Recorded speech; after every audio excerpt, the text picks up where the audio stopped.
Anna Azaria, présidente de l'Organisation des femmes Égalité. On vous accueille là dans notre local qu'on a inauguré au mois de novembre dernier.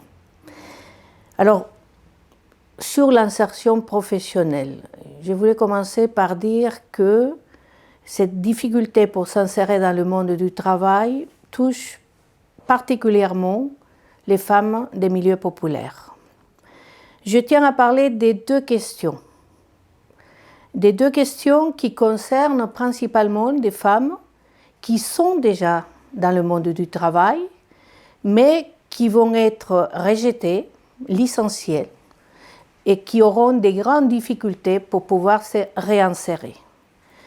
Je vais commencer par les travailleuses du commerce, que c'est un secteur très féminisé, que c'est un secteur qui est en restructuration, où le patronat réorganise son modèle de distribution, réorganise le travail des salariés, impose des licenciements par milliers et parallèlement impose aussi une augmentation drastique de la charge du travail de celles et de ceux qui restent en poste.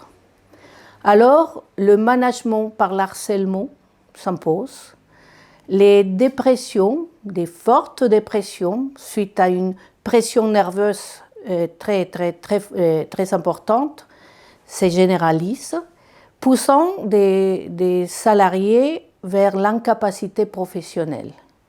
Et à ce moment-là, retrouver du travail se révèle impossible. Donc les exigences de maintien de l'emploi, les exigences aussi concernant l'embauche dans les secteurs du commerce, l'amélioration des conditions de travail, mais aussi les formations, des réelles formations pour les salariés qui veulent un reclassement ou qui veulent migrer vers d'autres secteurs.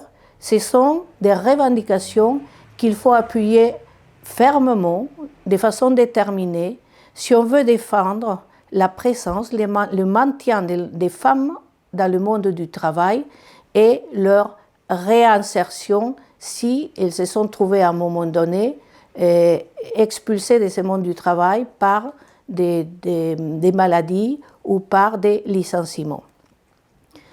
L'autre point plutôt sur lequel je voulais intervenir, c'est la question de la pénibilité du travail dans les métiers féminisés, pénibilité qui n'est pas reconnue. Là, il s'agit principalement d'aide à domicile, des travailleuses du nettoyage, qui sont aussi des secteurs très féminisés, l'aide à domicile à 90%, les secteurs du nettoyage à 80%. Dans ces métiers, les gestes répétitifs, le port des charges lourdes, les rythmes effrénés qui sont imposés, le chronométrage fait partie du quotidien de ces travailleuses. Elles font de tels actes tous les jours, parfois plusieurs fois par jour. Cette usure professionnelle va les amener à une partie vers l'handicap. Et après, se réinsérer dans le monde du travail, c'est aussi mission impossible.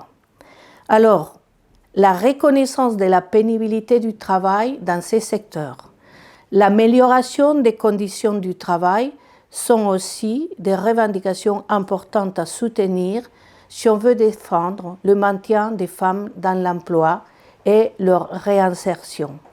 Et là, je voudrais quand même toucher un mot sur la réforme des retraites d'Emmanuel Macron et de son gouvernement, la retraite à points, qui va supprimer